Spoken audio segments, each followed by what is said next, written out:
My name's Aisha. It's nice to meet you. I'd like to show you how I do my nails. Come follow along. We're gonna do fun and extravagant designs in the future, but I wanna get back to the basics today, especially and particularly for those of you who are just starting off doing your own gel nails. I'm going to be using Gaoi. It's on Amazon. Everybody loves it. I love it. I recommend you use whatever you have. I'm starting off with a beautiful fresh coat of builder gel. Don't worry, I will show you how to do that next time. This is 1524. This is what she's giving. It's an almost pinky, milky, almost white. I want you to pay attention to how the brush is almost a blunt square and my cuticles are round. I'm going to press the brush down like this, and you see how it fans out beautifully like that? Not only does it widen the brush, but it rounds it out, makes it match my cuticles. And while it's round like that, I'm going to push it towards my cuticle. I'm gonna bring you back in here. So I'm gonna do that again, and I'm going to push it towards my cuticle. And I'm gonna get as close as I possibly can, but you do not want to touch the cuticle. As you can see, the color is very light. It's almost indistinguishable from my natural nail. So again, when I make mistakes, it's harder to see it. Again, I'm going in the corner here, and I'm pushing the gel as close as I can to my cuticle, but you don't want to touch your skin.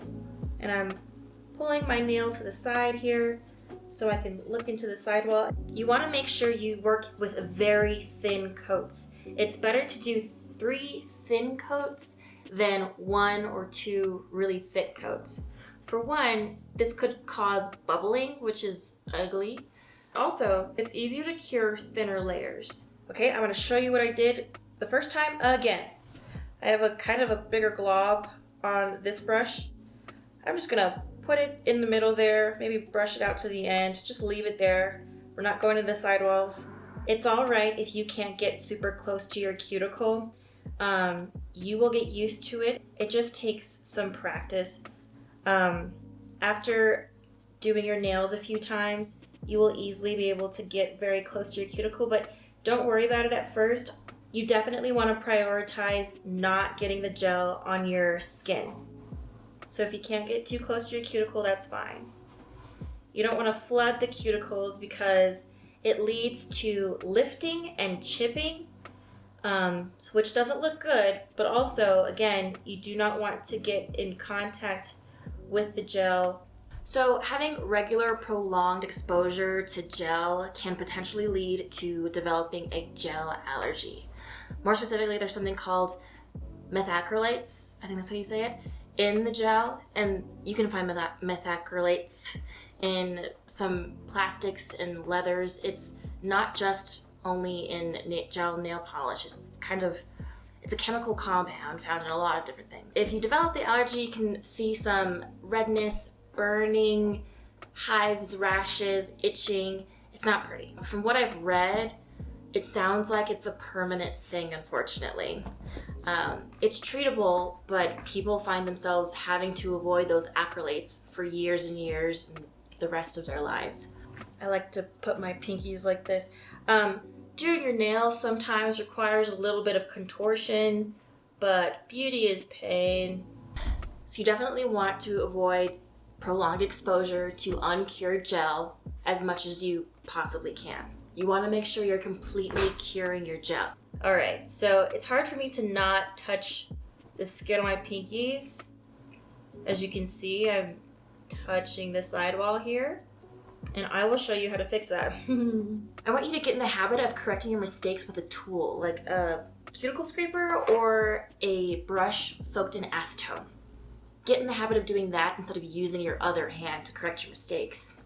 As you can see, my thumb is more square than my other nails, but I'm using the same method. I'm gonna fan out, and I'm gonna try to get in the corner here and pull it up. Again, on this side, I'm gonna try and get in the corner. and pull it up. I have a little extra. I'm going to try and take off as much color as I can. Again, I want the coats to be very thin. Okay, one hand done. I haven't cured it yet. This is what it's looking like. And I'm gonna put it in my lamp. I cure every coat for 60 seconds. Whatever lamp you get, you need to follow the directions, okay? Some lamps are entirely UV, some are LED. They have different numbers of lights inside the lamp and different strengths of UV rays. And sometimes the instructions might say cure for 2 minutes. Sometimes it might say cure for a minute. It's important to follow the directions for whatever lamp you have because it might be, it's definitely going to be different than this lamp, okay? And again, it's really important to completely cure the gel. You do not want to have uncured gel just sitting on your nails all the time. That's bad for you. I'm gonna go in with a second coat.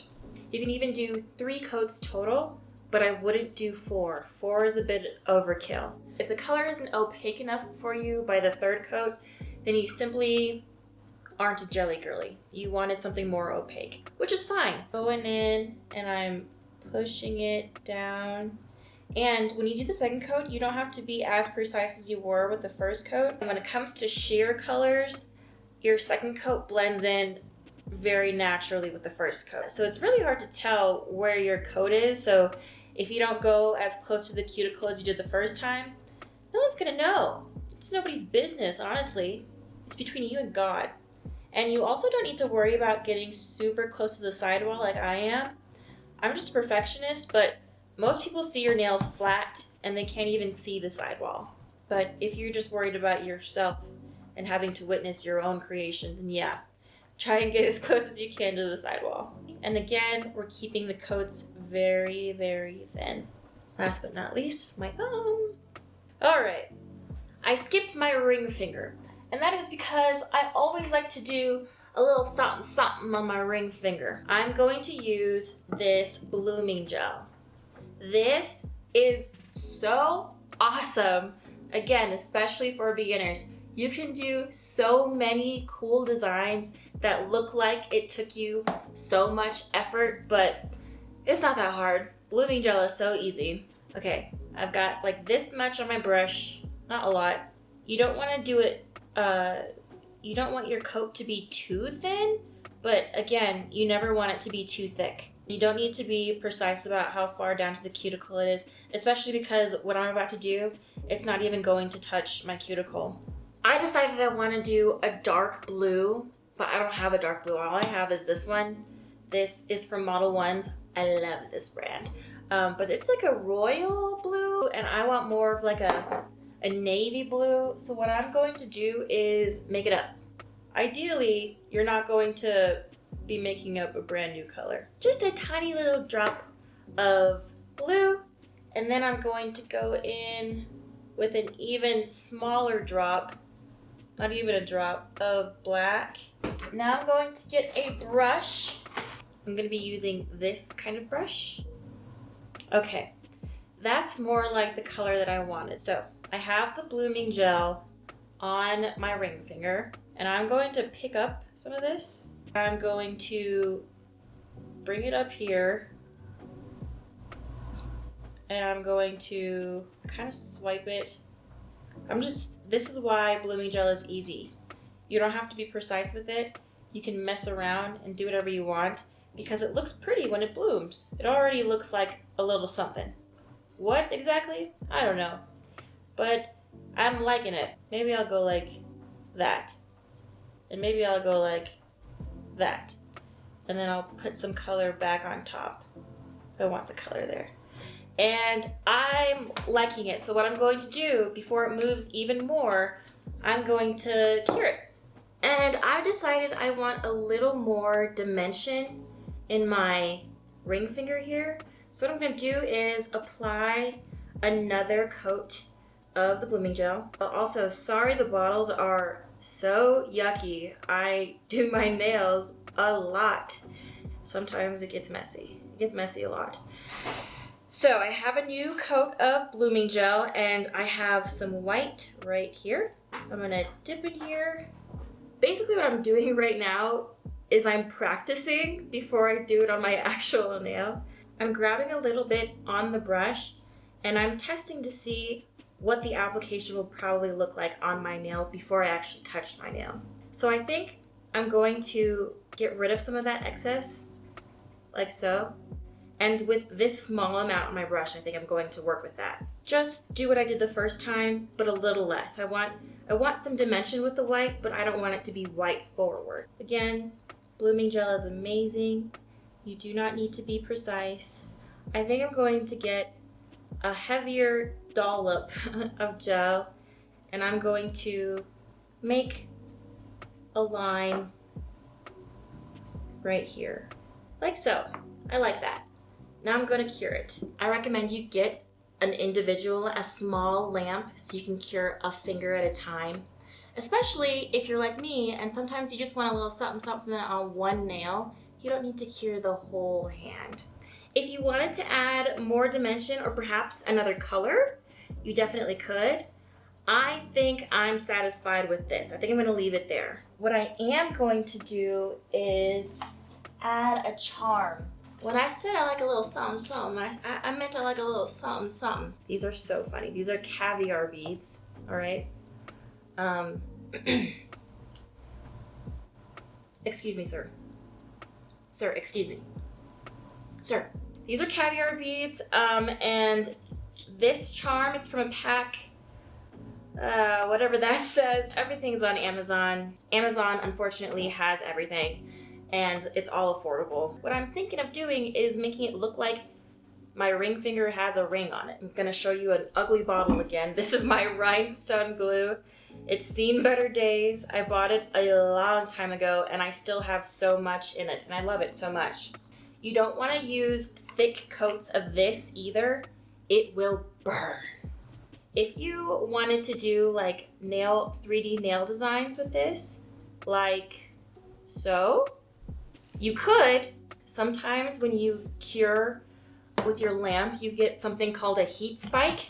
When you use rhinestone glue instead of perhaps a sculpture gel or a builder gel, I have found that it hurts way more. So you can do it, it is an option, but I personally don't recommend it.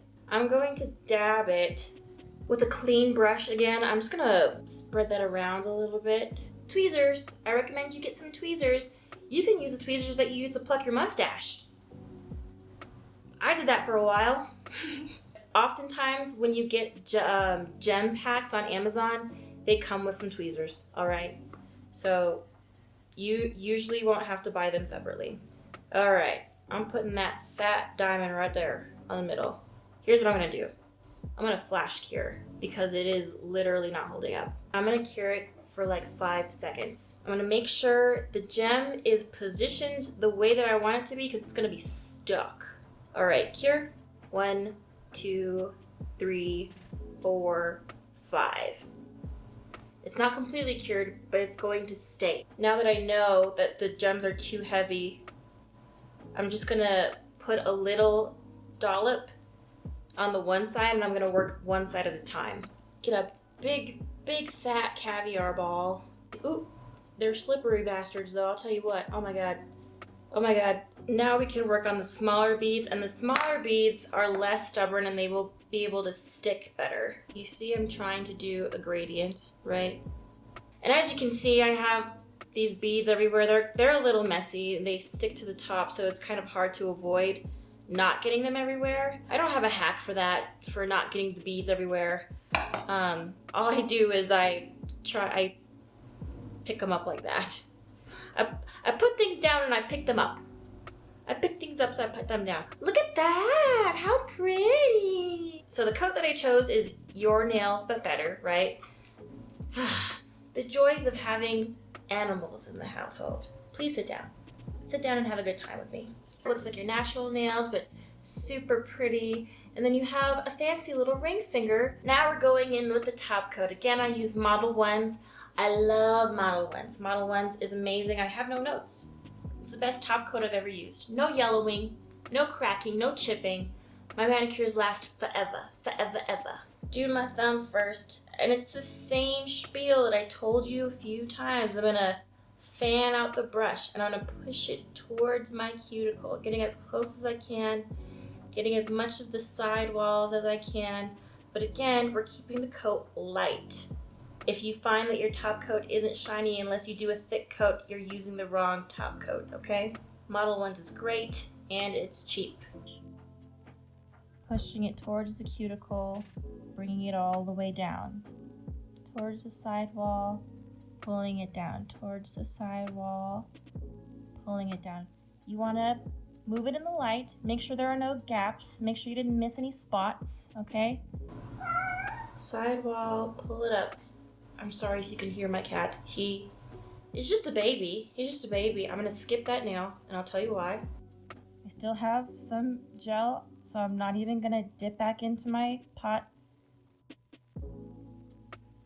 That's how thin these coats are. You don't need a lot. Okay, now, because I have such artistry going on this nail, the gems are thick, baby. They're so thick. I'm going to use my builder gel as a top coat. Izemi is the builder gel I use. Again, I will show you how I do my builder gel, and in fact, I'm going to be comparing this builder gel with a slew of other ones because as much as I love this one, it is a bit pricey. But as far as builder gels go, this one is the best that I've seen so far. It's yet to be beat. It's actually most commonly used as a top coat. It's a wipe-off top coat. Because I have so much going on, once I apply this, my gems aren't gonna go anywhere. I'm gonna get all in the crevices here. I'm pushing the builder gel in. Now I said you have to do thin coats for everything. That is everything excluding builder gel. The whole thing with builder gel and structure gel and rubber base gel is that it adds structure to your natural nail. So you can do a thick coat. You just want to be careful not to do too thick just for aesthetic purposes. But it's okay if you're heavy-handed with the builder gel. It's like super glue. It's great stuff, I tell you, it's great stuff. Everyone has some top coat. We're going to cure. For top coats, I find that I prefer to cure it for 90 seconds, especially on my thumb and my pinky. I find when I take it out, everything is mostly cured. No, everything's completely cured, but the sides of my thumb and the sides of my pinky are a little tacky. But when I do 90 seconds, I'm all gravy. Okay, we're all cured. Look how pretty. So pretty. But again, this is a wipe off top coat. So we have one more step. I gotta do is get an alcohol wipe and wipe off the residue. Now it's still shiny. It's very beautiful, but it is not tacky. As you can see, I've made such a mess. And that is par for the course. I recommend you get some paper towels or some dental bibs. The girlies are using dental bibs. I use dental bibs. This is what it looks like after I do my nails most of the time. This is actually pretty tame. You'll find that doing your own nails is a very messy process, especially as you're learning and getting used to everything, and that's fine. As long as you're getting the gel all over this instead of your hands, you're doing great. This is the finished product. Very pretty. Thanks for following along with me. I hope you learned something, or at the very least, enjoyed watching. Again, I know that you've seen it 100 times before. You've probably heard a lot of what I've said before, but I just wanted to say it again. I thought maybe you'd like to hear it from out of my mouth. And I'm excited to show you how I do things. There are so many nail artists out there who do amazing work. I'm constantly inspired whenever I go on Instagram. As soon as I hit the explore page, it's just nails, and they're all beautiful. I've been doing nails for a long time, but I'm surely not the best. I started doing my own nails over 10 years ago because personally, I wasn't really happy with the sets that I was getting at the nail salons near me. So after a while of getting manicures that I just didn't really like too much, I thought I just need to do it myself. So I started doing my nails and I didn't stop. The nail tech community is huge. It is beautiful. There are so many amazing artists out there, lots of which I take inspiration from, obviously, but I also take a lot of inspiration from weird things, which I hope to show you in the future. I hope to give you some inspiration and put a fun twist on nails. I want to do simple things a lot and do tutorials, and I also want to do weird stuff. I hope you enjoy it all. And again, it was nice to meet you. Bye.